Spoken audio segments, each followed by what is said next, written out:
ಆಸ್ಪತ್ರೆಯಲ್ಲೇ ವೈದ್ಯರ ಮೇಲೆ ಶಿವಸೇನಾ ಕಾರ್ಪೊರೇಟ್ನಿಂದ ಭೀಕರ ಹಲ್ಲೆ.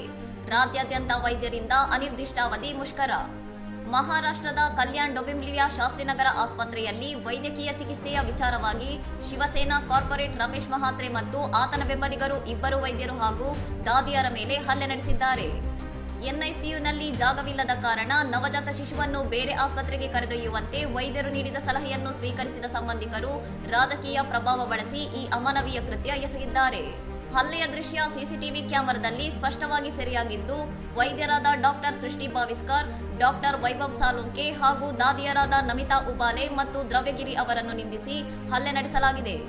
ದಾಳಿಕೋರರು ವೈದ್ಯರಿಗೆ ಆಸ್ಪತ್ರೆಯ ಹೊರಗೆ ಬನ್ನಿ, ನಿಮ್ಮನ್ನು ಮುಗಿಸುತ್ತೇನೆ ಎಂದು ಜೀವ ಬೆದರಿಕೆ ಹಾಕಿದ್ದು, ಗಾಯಗೊಂಡ ವೈದ್ಯರು ವಿಷ್ಣುನಗರ ಪೊಲೀಸ್ ಠಾಣೆಯಲ್ಲಿ ದೂರು ದಾಖಲಿಸಿದ್ದಾರೆ.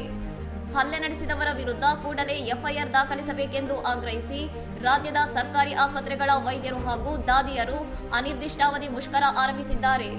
ಇದರಿಂದ ಒಪಿಡಿ ಸೇವೆಗಳು ಸ್ಥಗಿತಗೊಂಡಿವೆ. ವೈದ್ಯಕೀಯ ಸಿಬ್ಬಂದಿಯ ಮೇಲಿನ ಹಲ್ಲೆಯನ್ನು ಖಂಡಿಸಿ ಪ್ರತಿಭಟನೆ ತೀವ್ರಗೊಂಡಿದ್ದು, ತಪ್ಪಿತಸ್ಥರ ವಿರುದ್ಧ ಕಠಿಣ ಕ್ರಮ ಕೈಗೊಳ್ಳುವವರೆಗೆ ಕೆಲಸಕ್ಕೆ ಮರಳುವುದಿಲ್ಲ ಎಂದು ಪ್ರತಿಭಟನಾಕಾರರು ಪಟ್ಟು ಹಿಡಿದಿದ್ದಾರೆ. ಇನ್ನಷ್ಟು ಸುದ್ದಿಗಳಿಗಾಗಿ ನೋಡ್ತಾ ಇರಿ ಸೌರಂ ಟಿವಿ.